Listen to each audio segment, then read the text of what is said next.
Hola, ¿qué tal? Bienvenido una vez más a este video, a este repaso que hacemos todas las noches de el libro Cristo en su santuario, de la Biblia y todo el sistema del santuario celestial y terrenal también. Cómo ir conociendo el santuario celestial a partir de lo que pasaba en el santuario terrenal. Y como siempre te digo, es momento de buscar la Biblia y si tenés el libro Cristo en su santuario también en tu casa, que lo puedas hacer. Así en momentos más los leemos juntos.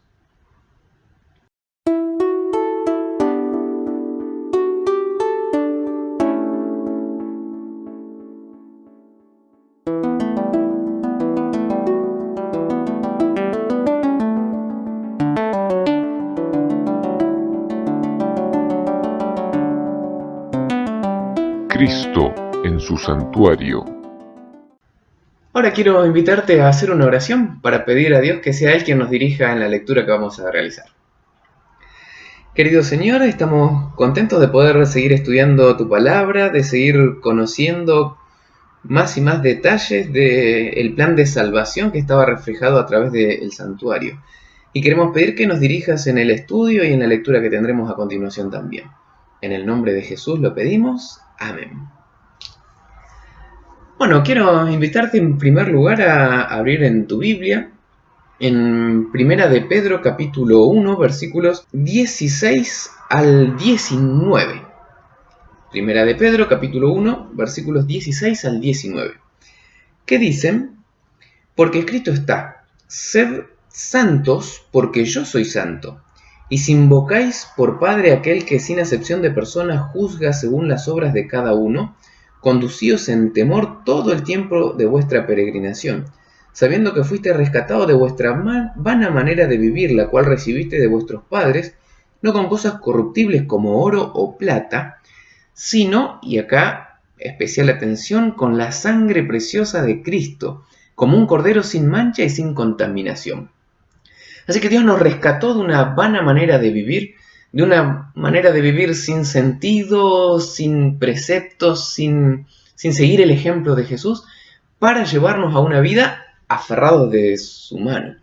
Entonces lo que vamos a ver a continuación, dentro del estudio del libro Cristo en su santuario, tiene que ver justamente con los servicios que se daban allí dentro del santuario que hacen referencia a que fuimos rescatados por la sangre preciosa de Cristo Jesús. Y dentro del sistema del santuario había dos servicios. Estaba el servicio diario y estaba el servicio anual. El servicio diario se realizaba con frecuencia todos los días. El servicio anual se realizaba una vez al año, y valga la redundancia de estas explicaciones, pero lo que tenía que ver con el servicio diario tenía que ver con el diario vivir de las personas, de cada uno de nosotros. Y lo que hacía referencia al servicio anual con lo que se iba a dar una sola vez en la historia y con lo que Cristo iba a hacer por cada uno de nosotros. El sumo sacerdote ingresaba al lugar santísimo una sola vez al año y era la única persona que podía ingresar y que siquiera podía mirar hacia adentro del lugar santísimo. Y cada vez que ingresaba al lugar santísimo lo hacía con un temblor más o menos, por lo que implicaba entrar a la presencia misma de Dios, porque allí, recordamos, estaba el arca con la ley, con la vara de Aarón, con algo de maná, pero especialmente estaba allí también la Shekinah, la manifestación de la presencia de Dios. Así que cuando le tocaba entrar al sumo sacerdote a ese lugar, había una preparación del todo especial. Si bien lo había cada día para ministrar en el santuario, de este día especial, que era el día de la expiación, había una preparación mucho mayor. Y tal vez por hoy vamos a presentar solamente esto de la actividad anual, porque será el tema del próximo video. Y hoy nos vamos a concentrar un poquito más en lo que pasaba en el día a día. Cada uno de los elementos que vimos anteriormente que formaban parte del santuario celestial, y si no lo viste, te invito a que repases un poquito los videos anteriores, tenían su paralelo en el santuario terrenal. Y cada uno de esos elementos del santuario terrenal tenían una razón de ser. que vamos a ir viendo algunos de esos detalles a continuación. Y quiero invitarte a buscar otro texto en la Biblia que se encuentra en el libro de Romanos capítulo 12, versículo 1, donde dice: Así que, hermanos, os ruego por la misericordia de Dios que presentéis vuestro cuerpo en sacrificio vivo, santo, agradable a Dios, que es vuestro culto racional. Acá Pablo le está rogando a las personas, y hoy quiero hacer lo mismo que Pablo. Invitarte, y no solo invitarte, rogarte que puedas presentar cada día tu vida, tu cuerpo, tu todo en sacrificio vivo a Dios. ¿Y qué significa esto? Es estar dispuesto a vivir como Dios espera de nuestras vidas. Pero por sobre todas las cosas, como cierra acá el versículo, es nuestro culto racional. Ese culto bien elaborado para nuestro Dios. Ese culto bien pensado. No en el cual entran un montón de sentimientos, de emociones, que también son parte de nuestro diario vivir. Pero Dios quiere actuar especialmente en tu mente. Dios quiere que tu culto, que mi culto sea pensado, que sea racional. Y para eso es necesario tener una preparación, para eso es necesario acercarnos también cada día. Y así como lo hacía Pablo, quiero invitarte a que cada día te puedas acercar a Él en tu culto personal, en el culto familiar. Estos videitos como parte también de ese culto que te puedan ayudar. Pero de nada sirve si uno no lo hace pensando lo que está haciendo. Entonces allí las personas llevaban ese sacrificio, lo entregaban a Dios, lo sacrificaban y el sacerdote rociaba con un poquito de sangre aún el velo que separaba el lugar santo del lugar santísimo.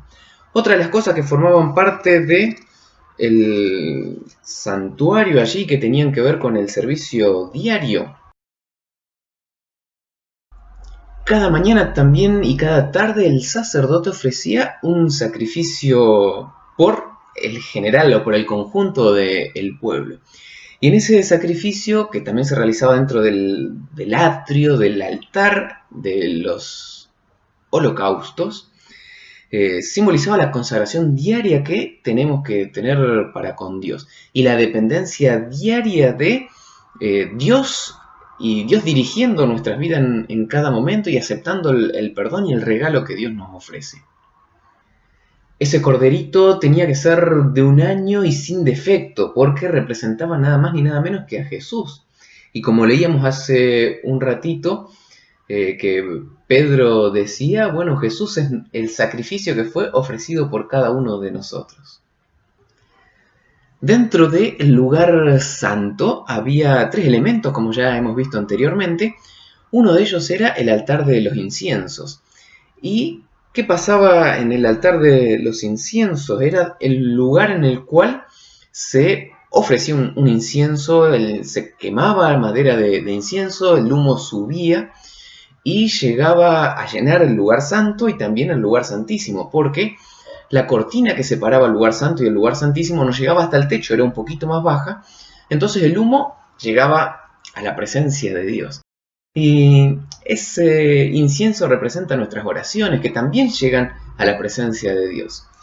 Y dice que al presentar la ofrenda del incienso, el sacerdote se acercaba más directamente a la presencia de Dios que ningún otro acto en los servicios diarios, por esa ofrenda, ese humo que subía y pasaba al otro lado de la cortina que separaba el lugar santo y del lugar santísimo. El incienso que ascendía con las oraciones de Israel representa los méritos y la intercesión de Cristo, su perfecta justicia, la cual por medio de la fe es acreditada a su pueblo y es el único que puede hacer el culto de los seres humanos aceptable a Dios. Y nosotros como seres humanos estamos llenos de defectos.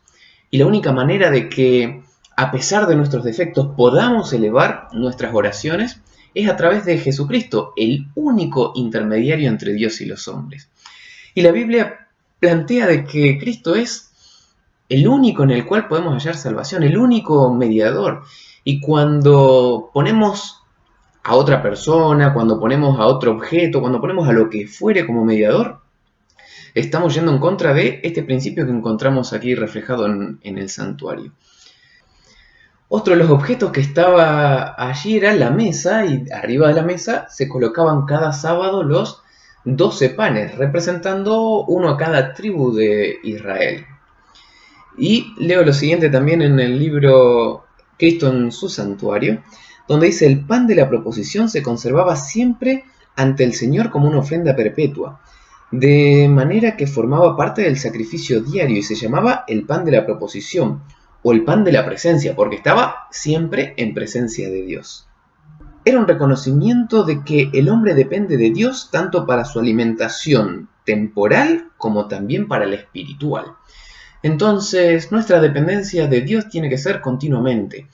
Y así como Él provee para nuestra mesa el alimento físico, el alimento material, también y por sobre todas las cosas, Él provee el alimento espiritual. Y podemos encontrar a Cristo como nuestro verdadero alimento, la palabra de Dios, la Biblia, como ese alimento perfecto que suple todas nuestras necesidades espirituales. Así que también ese pan era algo del que diariamente se participaba, y si bien se lo cambiaba una vez a la semana, todos los días también se ofrecía incienso en ese lugar, que también tiene su relación entre la oración y la dependencia del alimento de Dios, de la palabra de Dios en nuestra vida, que tienen que estar bien ligadas la una para con la otra. Y sigue diciendo que ese pan también simbolizaba a Cristo, el pan viviente, como dice Juan capítulo 6. Yo soy el pan de vida. Bueno, necesitamos depender de ese alimento espiritual. Y así como todos los días creo, o tal vez alguno que pueda hacer algún ayuno, pero todos los días o la mayoría de los días comemos. Nos alimentamos físicamente y más de una vez. También así todos los días y más de una vez deberíamos alimentarnos espiritualmente. Dice el libro Cristo en su santuario en la página 40 que la parte más importante del servicio diario era la que se realizaba en favor de los individuos. El pecador arrepentido traía su ofrenda a la puerta del tabernáculo y, colocando las manos sobre la cabeza de la víctima, confesaba sus pecados así. En un sentido figurado, los traspasaba de su persona a la víctima inocente. Luego mataba al animal con sus propias manos y el sacerdote llevaba la sangre al lugar santo y la rociaba ante el velo, detrás del cual estaba el arca que contenía la ley que el pecador había violado. Entonces, uno de los aspectos era que cualquier persona del pueblo de Israel podía llevar un sacrificio a Dios. Nosotros también debemos llevar diariamente nuestro sacrificio a Dios. Debemos pedir diariamente el perdón por nuestros pecados, por nuestras faltas. Así que quiera Dios que podamos depender diariamente del perdón que Dios nos ofrece, de entregar nuestra vida como sacrificio vivo a nuestro Dios. También de depender de esa oración que nos eleva, que nos permite acercarnos a la presencia de Dios, y depender del verdadero alimento espiritual cada día. Que Dios nos ayude a poder hacer de esto una realidad también diaria en nuestro vivir. Que nuestro alimento espiritual, que nuestra oración y que nuestra dependencia de Dios y del perdón de Dios pueda ser algo diario para tu vida y para la mía. Que Dios te bendiga y nos ayude a hacer de estos símbolos una realidad para nuestros corazones.